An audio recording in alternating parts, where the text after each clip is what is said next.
Assalamualaikum warahmatullahi wabarakatuh. Nama saya Amin Jafiq bin Muhammad Dinis.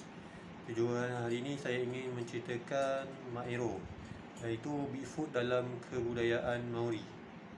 Okey, dalam mitologi Maori ni, Maero merupakan sejenis makhluk yang berupa seperti manusia, berbulu dan mempunyai tubuh yang besar. Sama seperti Yeti di Himalaya atau Sasquatch dalam kisah rakyat masyarakat asli di Amerika. Walau bagaimanapun, setakat ini tiada sebarang penampakan Maero pernah dilaporkan. Okey, cakar Maero mempunyai banyak kemiripan dengan manusia biasa. Namun saiz dan kekuatan fizikalnya lebih besar berbanding dengan manusia kebanyakannya. Tubuhnya pula ditutupi oleh bulu-buluan hitam yang lebat dan tebal. Mitos, mereka mampu menggunakan belantan batu sebagai senjata. Selain belantan batu, Maero juga memanfaatkan cakar mereka yang tajam untuk membunuh. Lebih daripada itu, Maero disifatkan sebagai sejenis makhluk kanibal. Konflik berpanjangan antara Maero dan Maori. Okey, musuh sejati Maero adalah masyarakat Maori itu sendiri. Konflik yang berpanjangan ini kemudian memaksa Maero untuk berpindah semakin jauh ke ceruk hutan dan hidup dalam kumpulan-kumpulan yang kecil. Menurut ilmuwan, konflik antara Maero dan Maori ini berkemungkinan adalah penerangan secara mitologi tentang penentangan antara unsur harmoni dan unsur huru-hara atau bangsa bertamadun dan bangsa gasar, di mana lazimnya unsur yang pertama akan memenangi konflik tersebut. Walaupun Maero dan Maori saling berperang antara satu sama lain, terdapat juga kisah yang menceritakan bagaimana perkahwinan campur antara mereka berlaku sekaligus melahirkan zuriat yang saiz dan kekuatan lebih besar berbanding masyarakat Maori kebanyakannya.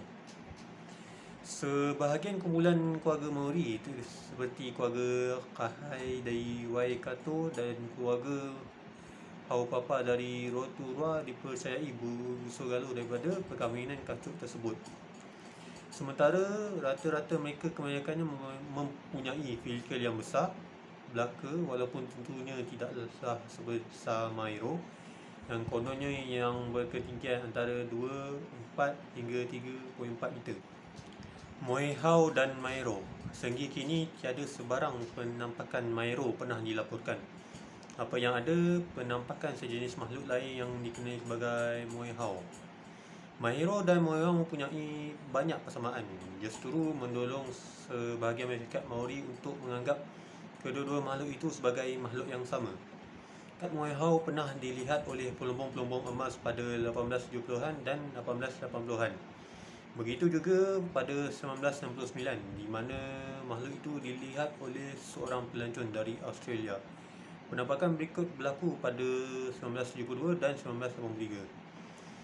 Adapun ada pihak yang menganggap Moehau sebenarnya adalah gorila yang keluar daripada habitat asal mereka, iaitu hutan, dan laporan penampakan mereka ditokok tambah dan disensasikan sehingga akhirnya melahirkan khabar angin kononnya wujud sejenis makhluk misteri di hutan New Zealand.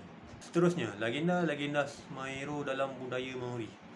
Dalam budaya Maori, wujud beberapa legenda yang memerihalkan tentang pertembungan antara Maero dan Maori.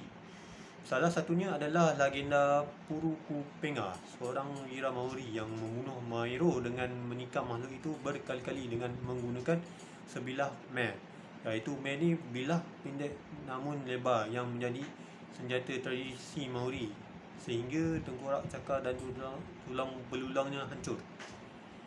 Dalam legenda lain pula dikisahkan bahawa Maero berjaya menangkap, membunuh dan memakan pengembara-pengembara yang berkelana sendirian. Antara yang menjadi mangsanya adalah Wairapa dan Tiki Orenghua.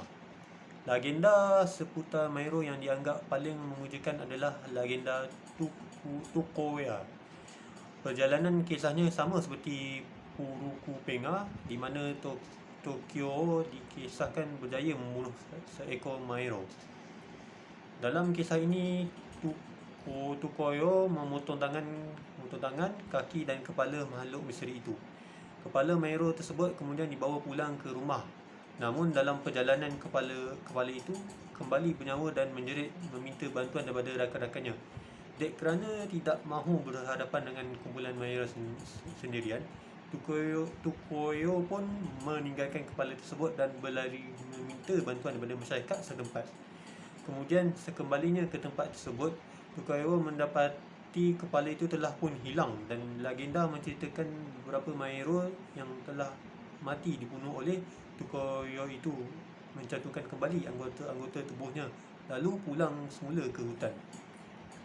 Kisah ini dianggap paling menarik kerana dalam kebanyakan legenda, Mahero tidaklah disifatkan mempunyai kuasa luar biasa sebegitu.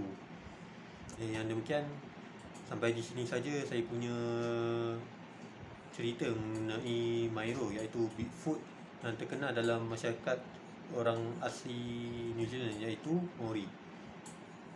Okey, sampai sini saja dulu. Terima kasih.